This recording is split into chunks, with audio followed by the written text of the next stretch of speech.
Hello dear students, on 14 July 2020 we had studied a topic chemical equation from the chapter language of chemistry, and these topics are mentioned in page number 84 to 88 of your textbook. The topics that we had studied were number 1 chemical equation, number 2 balanced equation, number 3 significance of a chemical equation, number 4 balancing of chemical equation, number 5 limitations of chemical equation, and number 6 removal of drawbacks. Coming to chemical equation, what is a chemical equation? A chemical equation is a symbolic representation of an actual chemical reaction. Suppose if I give you a chemical reaction like carbon plus oxygen gives carbon dioxide, it's a chemical reaction.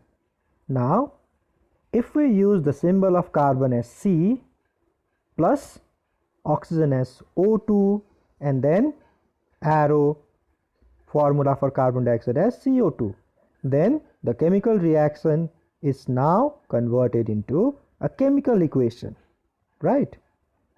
There are some terminologies which we need to know with regard to chemical equation. Number 1, reactants. So these are substances which will take part during a chemical reaction, and products, these are substances which are produced as a result of chemical reaction. Note, while writing a chemical equation, we should keep some information in our mind. Number 1, the symbols and formulas of reactants are always written on the left hand side of the equation, and if there are more than one reactants, separated by using a plus sign. The symbols and formulas of the products are written on the right hand side, and if there are more than one products formed, put a plus sign between them. Number 3, the reactants and the products are separated by an arrow which should be pointing towards the product. For example, please pay attention, Mg plus H2SO4 gives MgSO4 plus H2. So on the left hand side you can see magnesium, that is Mg, and H2SO4. So what are they representing? Reactants. Now you can see on the right hand side MgSO4 and H2, what are they representing? They are representing products. And the plus sign on the reactant side is reacts with, and the arrow which is pointing towards the product means to produce, and the plus sign which is present between MgSO4 and H2 on the product side means along with. So how do we read this chemical equation now?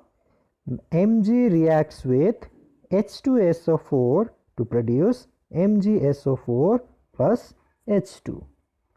So you know that on the left hand side you'll find the reactants, and on the right hand side you'll find the products. Balanced equation.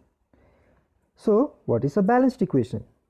An equation in which the number of atoms of all the elements are equal on both the sides of the equation are called as balanced equation. For example, see, CaCO3 plus 2HCl gives CaCl2 plus H2O plus CO2. What are the reactants in this case? CaCO3 and HCl. What about the products? CaCl2, H2O and CO2.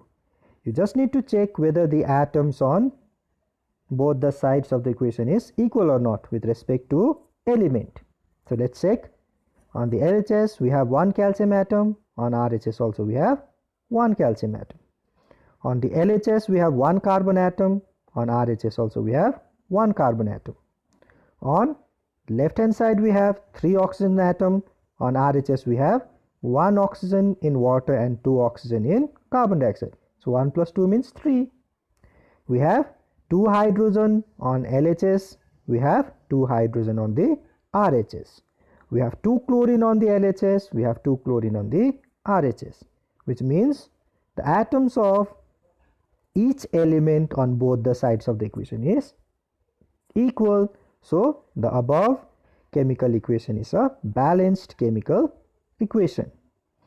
So what is the significance of a chemical equation? It has qualitative as well as quantitative significance. So qualitatively it will give us an idea about the name of the reactants and products, and qualitatively it will give us an idea about the number of molecules of reactants and products, the number of moles of reactants and products, masses of reactants and products, and the volumes of gases, reactants and products. Balancing of chemical equation. It's a very important topic. So the principle behind balancing of chemical equation is it is based upon law of conservation of mass. That is, in a chemical reaction, the total mass of the products on the right hand side should always be equal to the total mass of the reactants on the left hand side. Also, the number of atoms of each element should be equal on both the sides of the equation. There are various ways by which we can balance a chemical equation. Number 1, heat and trial method. Number 2, partial equations method. Number 3, oxidation number method. Number 4, ion electron method. And number 5, algebraic method. 2, 3, 4 and 5, it is not in the syllabus.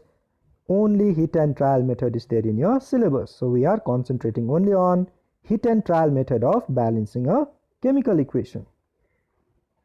So heat and trial method, what is it? So in this method, we put a suitable number in front of the molecule where necessary, and if it gets balanced, it's good, and if it doesn't get balanced, we put another number and continue until the equation does not get balanced. So this method is called as heat and trial method. For example, I have an equation that is KClO3 gives KCl plus O2. Now on the left hand side, just count the number of atoms of each element. O equals to 3, isn't it? Chlorine we have 1 atoms and potassium also 1. What about on the right hand side? That is, we have 2 oxygen atoms, we have 1 chlorine atoms, and we have 1 potassium atoms. So on LHS and RHS, potassium and chlorine atoms are equal, but what is not equal? Oxygen. So the comment what will I give is, it is an unbalanced chemical equation. So in order to balance, we will first balance oxygen. Okay. So I have this equation, isn't it? KClO3 decomposes to give KCl plus O2. Now if I tell that if there is no number in front of these molecules, that is KClO3, KCl and O2, what number you need to take? 1, isn't it? So which means that with 1, the equation is not getting balanced. So the next higher number is what? 2, isn't it? So I'll try to put 2 in front of KClO3. The moment I do this, on the left hand side, oxygen becomes how many? It becomes 6 atoms. So 2 into 3, isn't it? It is 6. Now, in order to make oxygen atoms equal on the right hand side, I have to put what number in front of oxygen? So 2 into what number is 6? I'll put that number, it is 3. So 2 into 3 is 6. So on RHS also I have 6 oxygen atoms. So in this step, I have balanced the oxygen atoms, right? Now, the moment you do that, the number of potassium and chlorine atoms will also fluctuate. So I have to make potassium and chlorine atoms also equal. So what do I do is, I have this equation, isn't it? 2 KClO3, I already have KCl plus 3O2. That was the equation in the previous slide. Now, see, we have 2 potassium atoms on the left hand side. So to make it 2, I have put 2 on the right hand side in front of KCl, isn't it? So now let's count. On the left hand side, I have 2 chlorine atoms, 6 oxygen atoms and 2 potassium atoms. On right hand side also I have 2 chlorine atoms, 6 oxygen atoms and 2 potassium atoms. So if you check, the number of atoms of each element on both the sides of the equation is equal, isn't it? 2, 2, 6, 6, 2, 2. So what comment can we give? Now the equation has become balanced. So thus the balanced equation will be 2 KClO3 gives 2 KCl plus 3O2. So what number did we put? Just 2 in front of KClO3, 2 in front of KCl, and 3 in front of oxygen. So the equation got balanced. Example 2. So I have another equation. C6H12 plus O2 gives CO2 plus H2O. Now on the left hand side, just count the atoms of each element. I have 6 carbon atoms, 12 hydrogen atoms, and how many? 2 oxygen atoms. Quickly count on the right hand side. I have 1 carbon atom, I have 2 hydrogen atoms, and 2 oxygen atoms in carbon dioxide and 1 in water. So 2 plus 1 becomes how much? 3. So if you check the numbers of the atoms of the elements on both the sides, it is not equal. So what comment will I give? It is an unbalanced chemical equation. So first step, I'll try to balance carbon.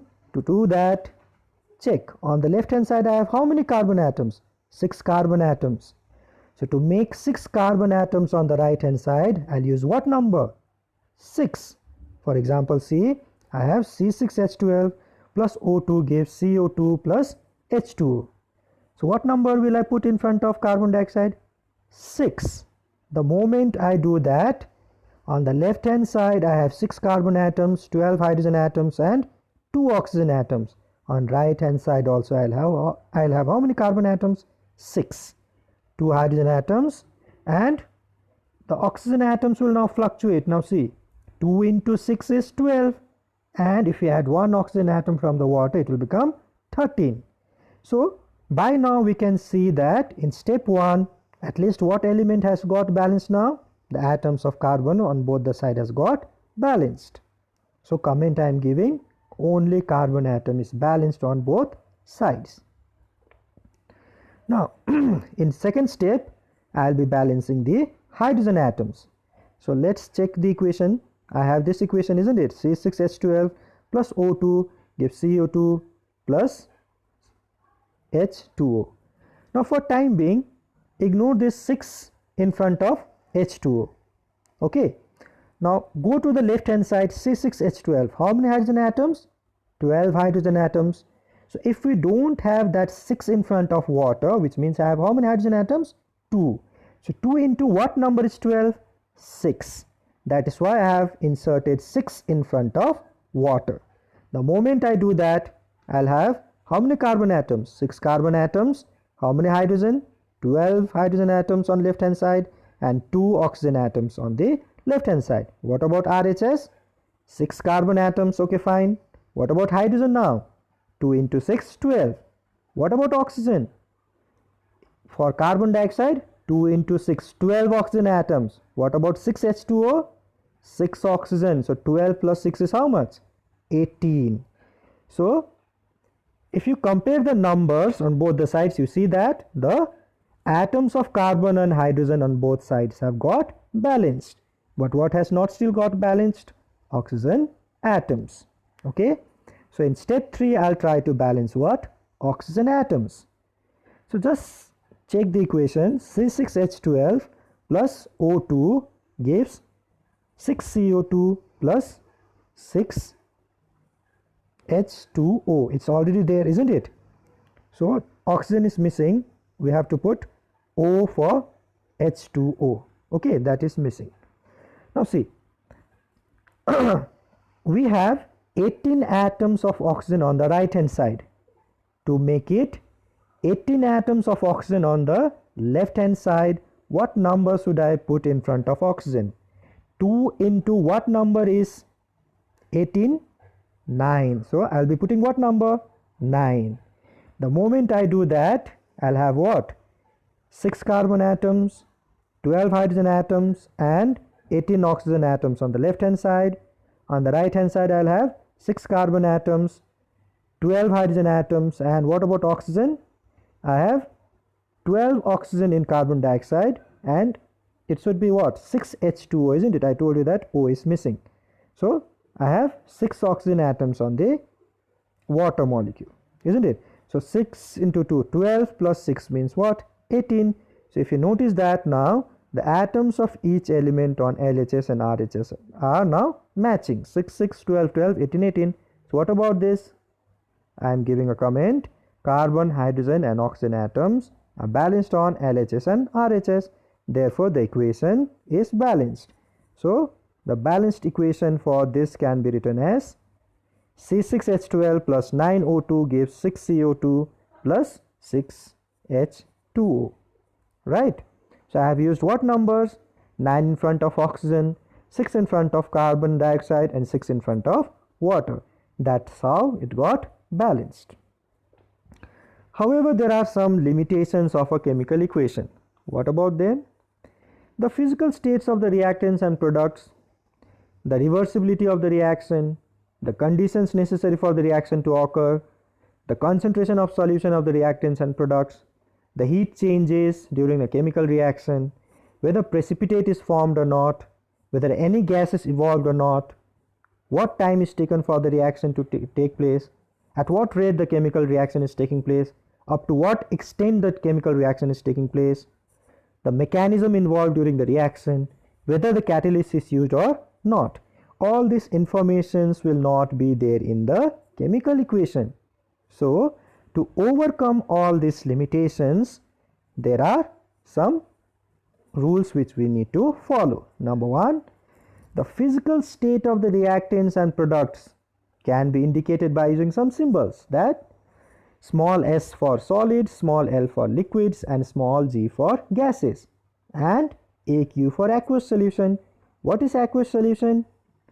A solution in which the solvent is used as water.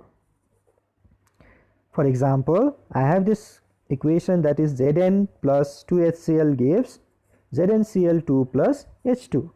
Now, just observing this chemical equation, will you be able to get an idea that zinc is in solid, liquid or gaseous form? Isn't it? Hydrogen chloride is in gaseous form or liquid form or aqueous form. I have no idea about it, isn't it? So, to enhance this chemical equation, I will be putting what? In bracket small s for zinc, AQ for HCl, AQ for ZnCl2 and G for H2. So now I get an information that this is a chemical equation where the zinc used is in solid form, HCl is in aqueous state, ZnCl2 formed is in aqueous form and H2 is a gaseous form.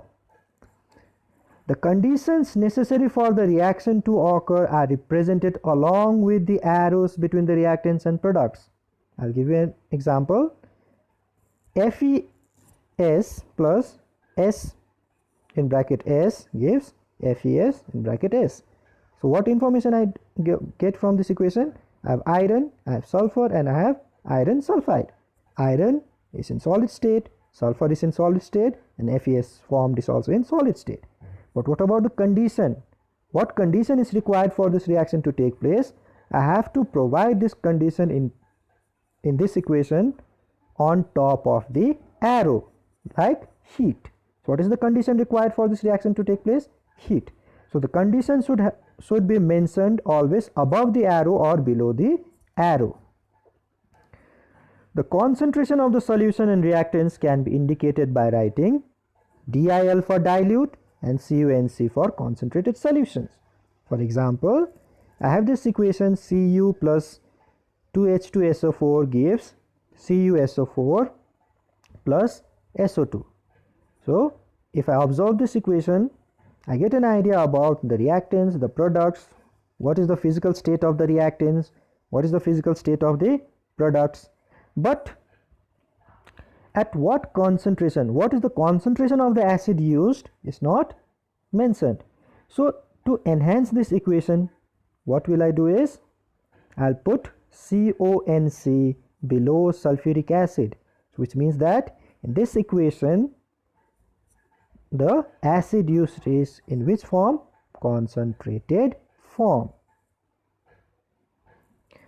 The heat changes during a reaction are indicated by writing either plus Q Kj or minus Q Kj, means kilojoule, along with the products, whether it is exothermic reaction or endothermic reaction, or you can directly write the value of heat energy involved during the reaction. For example, hydrogen plus oxygen combines to give you water. Now, if I want to show the energy change taking place in this reaction, I'll write plus 572 kilojoule, which means that 572 kilojoule is produced in this reaction. All right. The evolution of gas can be indicated by putting an arrow pointing upwards. Upward arrow, just like this.